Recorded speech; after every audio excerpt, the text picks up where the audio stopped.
안녕하십니까. 공인중개사 민법 강의를 맡은 장세호 변호사입니다. 반갑습니다. 제 강의는 10년치 기출문제 중심으로 여러분들의 이해의 편을 위해서 많이 노력하도록 하겠습니다. 이제 사설은 적고요. 바로 강의 시작하겠습니다. 일단 법률행위 의미 종류 1강인데요. 기출 질문은 딱 한 군데입니다. 포인트는 상대방이 있는 단독행위와 상대방 없는 단독행위 구분하는 겁니다. 그리고 이 부분은 계속 반복되기 때문에 사실은 암기하시면 됩니다. 다만 그럼에도 불구하고 여러분들 이해 편을 위해서 제가 나름대로 준비한 게 있으니까요. 한번 들어보시도록 하겠습니다. 법률행위의 핵심은 그겁니다. 법적 구속력 그리고 법률행위의 개념에 있어서는 모든 교과서가 언급하는 게 있습니다. 뭐죠? 의사표시.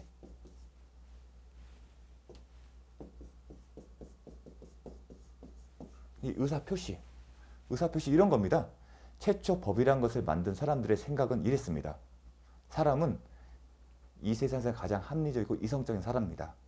그리고 이 사람은 뭐든지 결정할 수 있는 능력이 있다.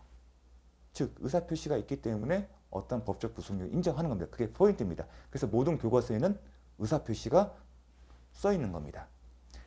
여러분께서 기억하시는 바로 이 의사표시, 이 의사표시에 기초해서 법적 구속력이 생긴다는 거. 매매를 한번 예를 들어볼까요? 매도인과 매수인 당사자 두 명이 등장하죠. 매도인은 어떤 의사죠? 내 것을 얼마에 팔겠다. 그게 하나의 의사표시인 겁니다. 근데 특징이 뭡니까? 매도인이 혼자서 내가 이거 팔겠다 그 의사하게 되면 매매계약이라는 게 성립됩니까? 아니죠. 반대편 누가 존재하죠? 매수인이 존재합니다. 어떤 매수인이죠? 이 부동산을 얼마에 사겠다는 의사표시를 갖고 있는 그 매수인을 만납니다. 그래서 매도인과 매수인이 만나서 각자의 생각이 어떤 생각이죠? 얼마에 팔고 얼마에 사겠다는 의사가 딱 일치하게 되면 뭐가 되겠습니까? 매매계약이 성립되는 겁니다. 그게 핵심인 겁니다. 그래서 그 매매계약이 성립되면 여러분 계약 한번 성립되면 함부로 깰 수 있습니까? 못 깨죠. 합의에 의해서 이 매매계약을 깨거나 아니면 당사장 일방의 채무불이행의 사유를 기초로 한 계약 해제권을 행사하지 않는 한 이 매매계약은 함부로 깰 수가 없는 겁니다. 그게 법적 구속력인 겁니다. 법적 구속력이 있다는 것은 매도인은 매수인한테 야, 네가 약속한 매매대금 전부 줘. 그럼 내가 넘겨줄게 내 것을. 매수인이 이렇습니다. 야, 매도인 내가 매매대금 다 전부 지급했으니까 나에게 너의 부동산의 소유권을 넘겨줘. 그 얘기를 하는 겁니다. 그게 법적 구속력이고 법적 구속력의 근거는 뭐다? 야, 너희들이 매도인 매수인 양 당사자가 내 부동산 팔겠다는 의사표시와 이 부동산 얼마 사겠다는 그 의사표시가 있었기 때문에 그 의사표시의 합치가 있었기 때문에 법적 구속력이 생기는 겁니다. 자, 넘어가 보도록 하겠습니다. 자, 법률행위의 종류. 법률의 종류는 여러분들이 알고 있듯이 계약, 단독행위, 합동행위입니다. 그런데 합동행위는 배우지 않습니다. 넘어가겠습니다. 계약은 이 정도로 외우시면 됩니다. 이제 입에 달고 사세요. 매매 계약, 임대차 계약, 증여 계약, 합의 해제 계약. 여러분들이 시험을 푸는 데서는 이 정도에만 기억을 하시면 되지 않을까 싶습니다. 계약의 특징은 뭐죠? 양 당사자가 존재하고 양 당사자의 의사의 표시가 합치돼야만이 일정한 법적 구속력이 생기는 겁니다.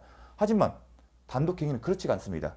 단독행위는 일방의 당사자가 어떠한 법적 효과를 발생시키는 의사를 결정하고 그 의사를 표시하게 됩니다. 근데 의사 표시에 있어서 그냥 내가 결정하고 가만히 있음으로써 효과가 발생하는 경우도 있지만 내가 혼자서 결정한 의사를 누군가에게 알려야 하는 경우가 있습니다. 그러면 알리지 않는 경우와 알려야 하는 경우가 있는데 그게 구분하는 게 상대방이 있는 단독행위, 상대방 없는 단독행위로 나누어지고요. 이 구별의 실익은 뭐냐면 바로 이 조항 때문에 그렇습니다. 바로 1항, 상대방이 있는 의사표시는 상대방에 도달한 때에 그 효력이 생긴다. 이런 얘기입니다. 상대방이 있는 단독행위로 예를 들게 되면 계약 해제라는 게 있습니다. 자, 계약 해제는 이런 겁니다. 매매 계약을 체결했습니다. 매도인 입장에서는 매수인이 매매대금을 전부 지급하길 기대하겠죠. 그런데 매수인의 사정으로 인해 매매대금을 전부 지급하지 못합니다. 그러면 매도인은 선택의 방법은 크게 두 가지입니다. 시간을 주고 기다려주거나 아니면 매매계약을 깨트리는 겁니다. 근데 매매계약을 깨트리는 것이 해제권 행사입니다. 매매계약 해제는 채무불이행에 기한 매매 대금을 지급하지 못한 채무 불이행 사유를 기초로 해서 일방적으로 해제할 수 있는 해제권입니다. 즉 매도인 혼자서 결정하는 겁니다. 근데 그 의사표시는 어떻게 합니까? 이 계약 깨겠어 혼자 생각하는 게 아니라 이 해제 의사가 결정된 해제 의사표시를 매수인에게 통보합니다. 매수인아, 이 계약 너의 채무 불이행 사유로 끝낼게. 그 의사를 표시해야만이 계약 해제 효과, 즉 매매 계약이 소급해서 없던 걸로 되는 겁니다. 즉 그런 의미에서 상대방에 도달할 때 그 효력이 생긴다. 그 구별의 실익입니다. 그러면 반대로 상대방 없는 단독행위 그럴 필요가 있습니까? 그렇지 않습니다. 그게 보통의 예를 드는 게 소유권의 포기입니다. 예컨대 여러분 집에 살면서 쓸모없는 동산들 있죠. 뭐 가전제품 버리잖아요. 그게 뭡니까? 밖에 갖다는 얘기는 소유권의 포기입니다. 근데 소유권의 포기 의사표시를 누구한테 표시를 해야 합니까? 그렇지 않죠. 그냥 갖다 놔고 나 이거 버릴 거야. 나 혼자 생각하기만 되는 겁니다. 그럼 소유권 포기는 그 포기 행위만으로 효력이 생기는 겁니다. 그렇기 때문에 버려진 물건 누가 훔쳐가더라도 형사상 법죄가 되는 게 아닙니다. 소유권 포기는 상대방 없는 단독행위 기억하십시오. 다만 또 하나 111조 2항에 이런 표시가 있습니다. 의사표시자가 통지를 발송한 후 사망하거나 제한 능력자가 되어도 의사표시 효력에 영향을 미치지 아니한다. 계약 해제를 예를 들겠습니다. 5월 17일 매도인이 계약 해제를 결정하고 의사표시를 우편이나 등기 우편 방법으로 통지를 했습니다. 해제. 그리고 3일 후에 5월 20일 날 도달이 됐습니다. 통지를 받았다는 얘기입니다. 자, 3일간의 시간의 간격이 발생했습니다. 자, 해제의 효과는 도달해야만이 효력이 생깁니다. 여기까지가 1항의 문제입니다. 근데 문제는 이 사이에 매도인의 해제에 매도인께서 사망하거나 제한 능력자, 지금 치매가 걸렸을 때도 이 해제의 효과는 어떻게 될까 하는 문제인데 이 당시에 해제 의사를 표시할 때는 사망하지도 않고 그 다음에 치매에 걸리지 않았기 때문에 그 효력에는 영향이 없습니다. 즉, 이 해제의 효력은 다툴 수 없다는 겁니다. 나중에 매도인과 관련된 이해관계들이 그 해제를 발송한 이후에 사망했고 취소를 했기 때문에 이 해제의 효과에는 영향을 준다. 즉 해제의 효력이 없기 때문에 매매계약은 유효하다. 그런 얘기를 못한다는 겁니다. 근데 현실에서는 이러한 문제가 사실은 이슈가 되지가 않습니다. 이 조항이 들어갔을 때는 통신수단이 발달되지 않았던 경우입니다. 근데 요즘은 그렇지가 않기 때문에 이 조항이 현실에서는 크게 문제되지 않고 다만 시험상 혼동의 여지가 있기 때문에 기출이 됩니다. 주로 이 부분을 많이 바꾸겠죠. 영향을 미친다, 아니한다. 자, 이렇게 두 지문 명확하게 기억을 하시면 되겠습니다. 이 세 가지는 다음 것을 보고서 설명드리겠습니다. 자, 도달. 하나는 이 도달이 뭘까? 도달은 이런 겁니다. 매도인이 계약을 해제하게 되면 매수인에게 도달되겠죠. 도달을 그러면 상식적으로 봤을 때 해제 의사표시를 수령하는 겁니다. 근데 의사표시 수령하는 방법에는 뭐 통신수단, 카카오톡에 되면 매매계약을 해제하겠습니다. 그런 방법도 있겠지만 예전에는 우편으로 발송을 했습니다. 등기우편, 내용증명. 그런데 우리가 도달하게 되면 최소한 상대방이 이 내용을 알아야 하지 않을까 그런 생각을 할 수가 있거든요. 그런데 나중에 여러분께서 공인중개 업무를 하게 되면 이 해제와 관련해서 속을 썩일 때가 많습니다. 자, 매도인 입장에서는 계약을 해제해야만이 어떤 상황이냐면 매수인이 잔금을 지급하지 않고 몇 개월의 시간을 도과한다. 그럼 매도인 선택이 이겁니다. 빨리 계약을 무효화시키고 새로운 사람을 찾아서 계약을 체결하고 싶습니다. 그러면 이미 체결된 계약을 없던 걸로 돌려합니다. 그 방법은 뭐라고 했죠? 매매계약 해제입니다. 근데 해제는 상대방이 있는 단독행위이기 때문에 매수인에게 그게 통지가 도달되어야 합니다. 근데 이런 경우를 악용하는 사람들이 종종 있습니다. 즉 어떤 경우냐? 바뀐 주소를 안 알려줍니다. 그리고 바뀐 주소를 하더라도 누가 뭐든 뭘 보내도록 받지를 않는 겁니다. 그런 경우는 해제 의사표시가 공시송달의 방법이 있긴 하지만 해제를 못하기 때문에 매도인은 이러지도 저러지도 못하는 상황이 되는 겁니다. 이런 상황들을 고려해서 그 도달의 의미를 어떻게 해석할까? 즉, 이 매수인 상대방의 그 내용의 구체적인 것을 알 필요가 있을까 하는 것이 쟁점이 될 수가 있습니다. 그런데 거래의 안전이나 여러 가지 사정을 했을 때 종합적으로 판단해서 이렇게 판단하고 있습니다. 볼까요? 예, 도달의 의미. 상식적으로 생각할 때 도달이라면 예컨대 계약 해제를 계속 예를 들고 있죠. 매도인이 해제 의사 표시를 하게 되면 매수인이 해제 의사 표시를 수령해야 한다. 그러니까 그 사실을 매매 계약을 해제권 행사했다는 얘기를 아는 게 맞겠죠. 근데 대부분의 우편이나 등기 우편은 그 의사 표시를 할 때는 내용 증명을 많이 이용을 합니다. 만약에 이렇게 우리가 생각하는 원칙을 관철하게 되면 해제 의사 표시에 다툼이 많이 있게 되는 게 현실입니다. 그래서 대법원 판례는 그러한 현실들을 반영해서 이렇게 정리합니다. 통지의 내용을 알 수 있는 객관적인 상태에 놓여 있는 경우로 이 부분이 중요하죠. 이 부분이 빈출 지문이죠. 통지를 현실적으로 수령하거나 그럴 필요 없다는 거죠.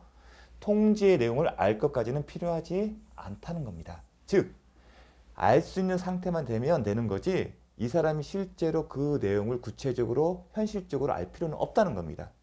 이렇게 해석하는 이유는 바로 거래 안전 그 부분과 이렇게 해석하지 않게 되면 여러분들이 지금 감이 안 오시겠지만 이렇게 해석해야만이 분쟁의 다툼을 많이 해결할 수 있습니다. 만약 이렇게 해석하지 않고 실제로 매수인이 알아야 한다. 그렇게 되면 분쟁은 엄청나게 많아질 겁니다. 그래서 그렇기 때문에 이 지문이 자주 출제되는 것이고요. 여러분한테 중요한 겁니다. 그 실무를 하는 입장에서도 이런 부분을 이제 신경 쓸 때가 올 겁니다.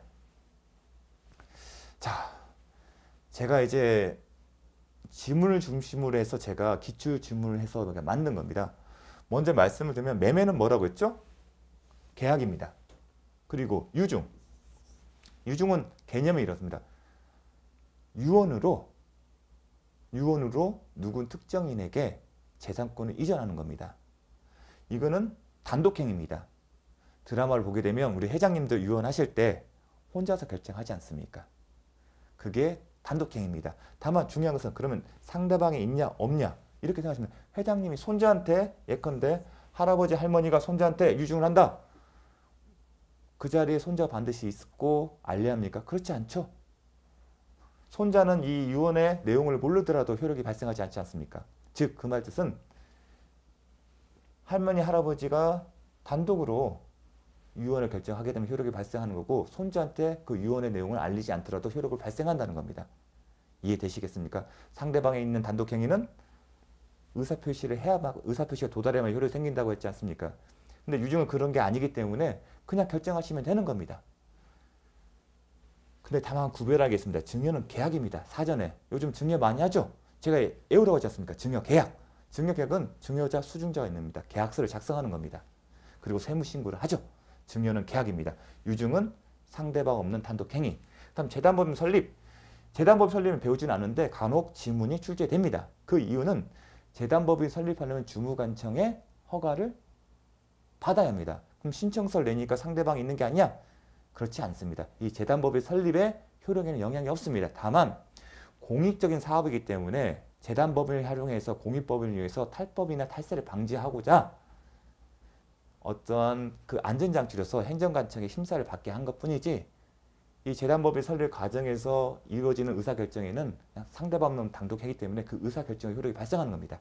그래서 혼동의 여지가 있기 때문에 자주 출제가 됩니다. 따라서 재단법인 설립과 유증은 상대방 없는 단독행위입니다. 그리고 계약 해제 계속 배웠죠? 매매대금 미지금 혼자서 결정하고 해제 의사표시는 상대방의 도달에 효력이 발생한다. 그래서 상대방이 있는 단독행위. 계약 해지 임대차 계약 같은 계속적 계약 관계에서 쓰이는 용어입니다. 예컨대 임대차 계약에서 임차인이 차임을 일정 기간 연체를 하게 되면 임대는 임대차 계약을 해지할 수 있습니다. 근데 차임을 연체했으니까 계약 해제하고 싶어. 그래서 효력이 발생합니까? 그렇지 않죠. 임차인이요. 당신이 차임을 연체한 채무불이행 사유로서 계약을 해지합니다. 통보를 해야 하고 임차인이 그걸 수령해야만이 효력이 발생하는 겁니다. 아시겠죠? 그래서 상대방이 있는 단독행위입니다. 다만 합의 해제에는 뭐라고 써있죠? 계약이라고 붙여있죠. 상대방이 있는 단독행위입니다. 계약을 소급해서 효력을 없앨 수 있는 방법은 뭐 채무불이행 사유로 하는 어떤 법정 해제권도 있지만 당사자가 합의하에 끝내는 경우는 이런 겁니다.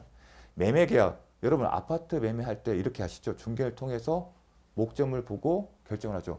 그러면 분위기상 빨리 해야 하는 분위기가 있습니다.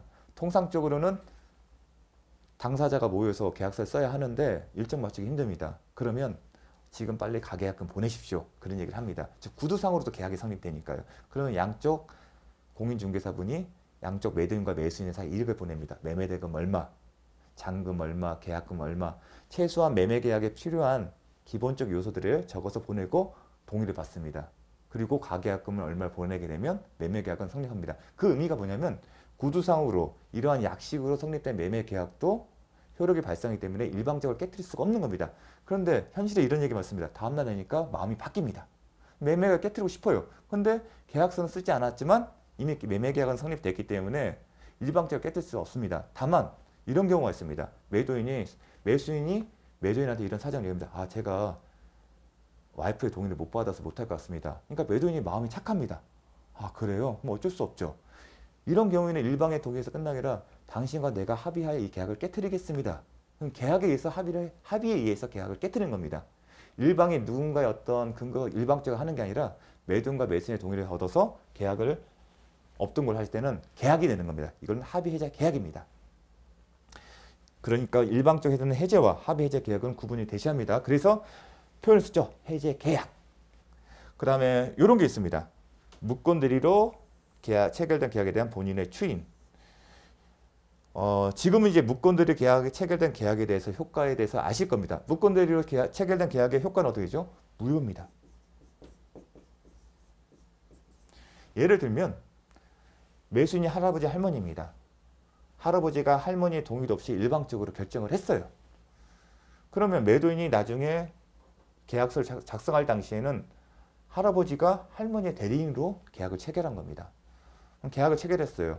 대부분 계약금 주고 계약금은 다 줍니다. 근데 중도금, 잔금을 주는데 할아버지와 할머니가 돈을 주지 않습니다. 그럼 매도인이 얘기합니다. 할머니, 할아버지한테 돈 달라고 얘기를 합니다. 그러면 할아버지는 당연히 본인이 계약을 체결했으니까 오케이 하겠죠. 근데 할머니는 이게 무슨 소리야? 뜬금없이.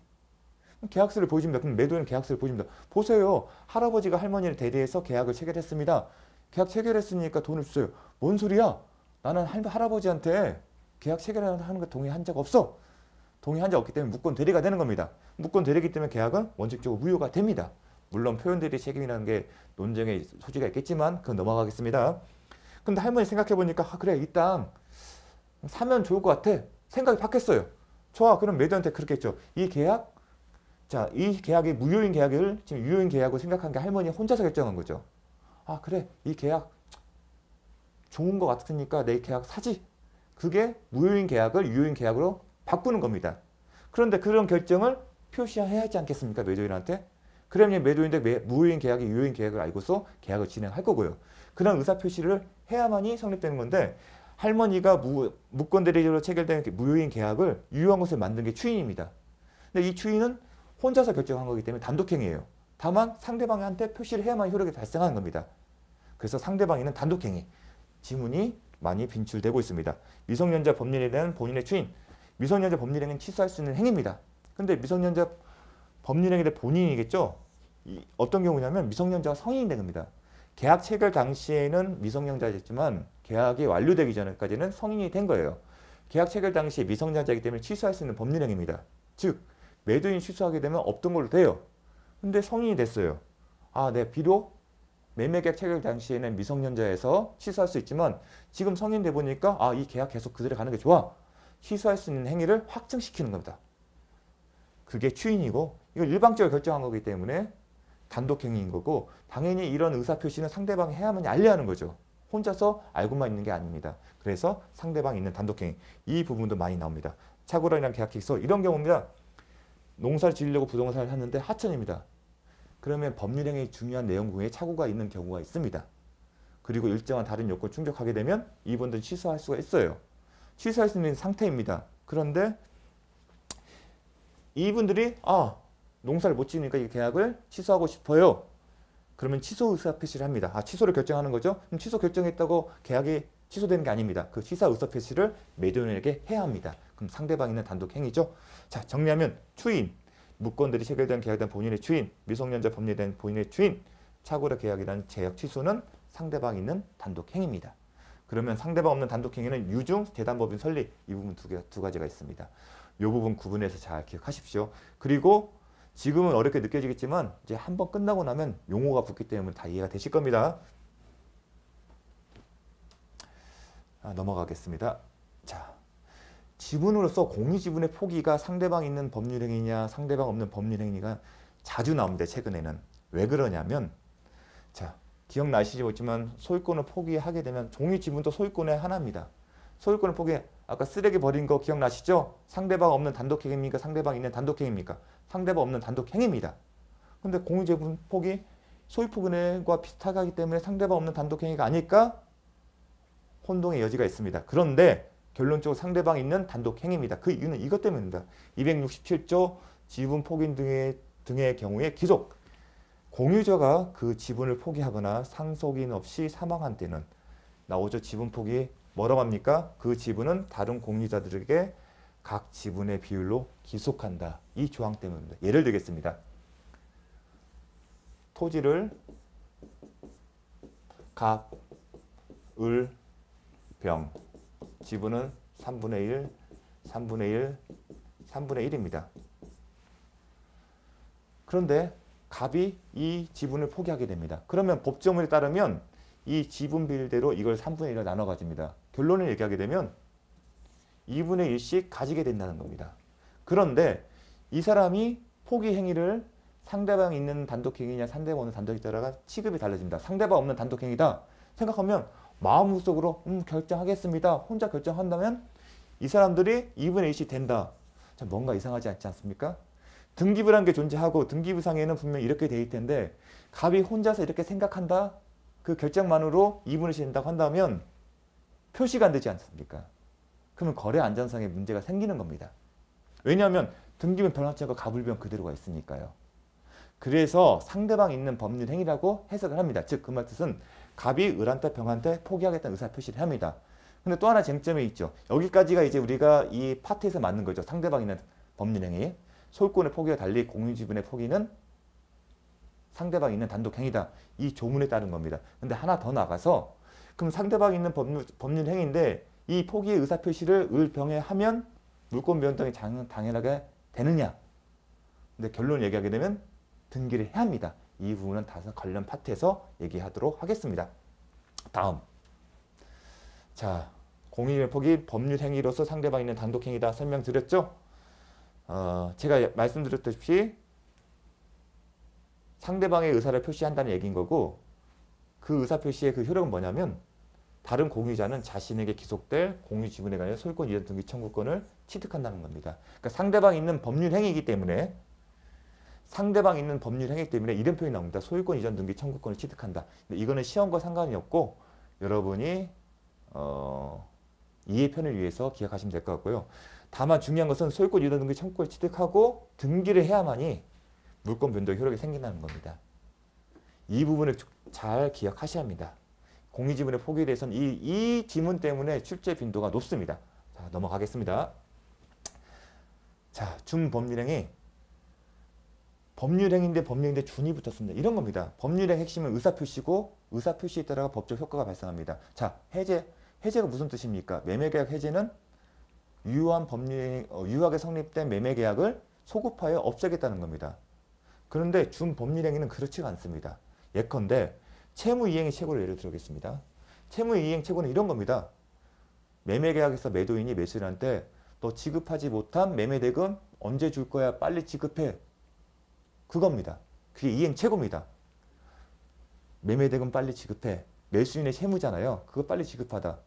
말 그대로 그겁니다. 빨리 돈 줘. 그 얘기인데 그 매매계약에서는 소멸시효 중단 사유라는 효과가 있습니다.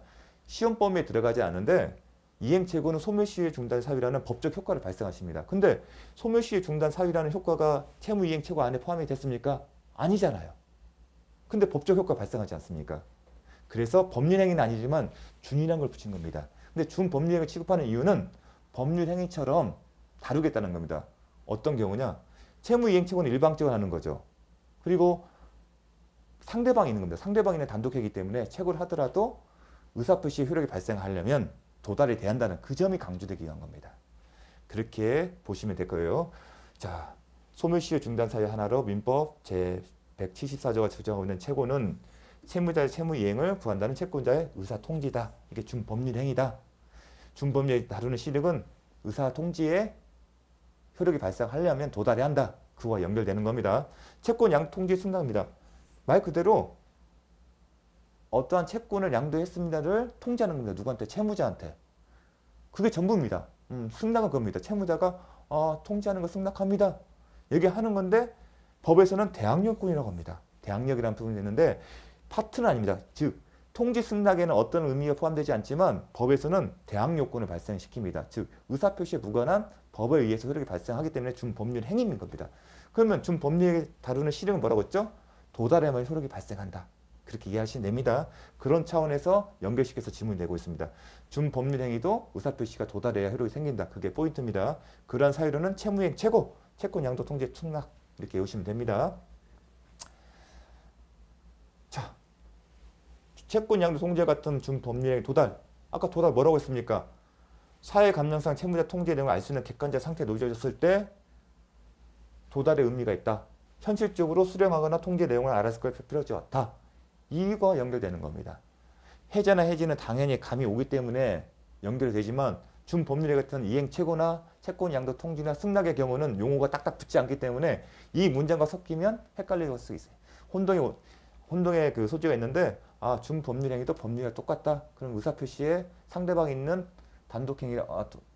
상대방이 있는 단독 행위와 동일하게 의사표시가 도달해야 하고 도달의 의미는 객관적 상태다. 굳이 그 내용까지 알 필요 없다. 현실적으로 수령하거나 그거까지 연결돼서 아시면 될 겁니다.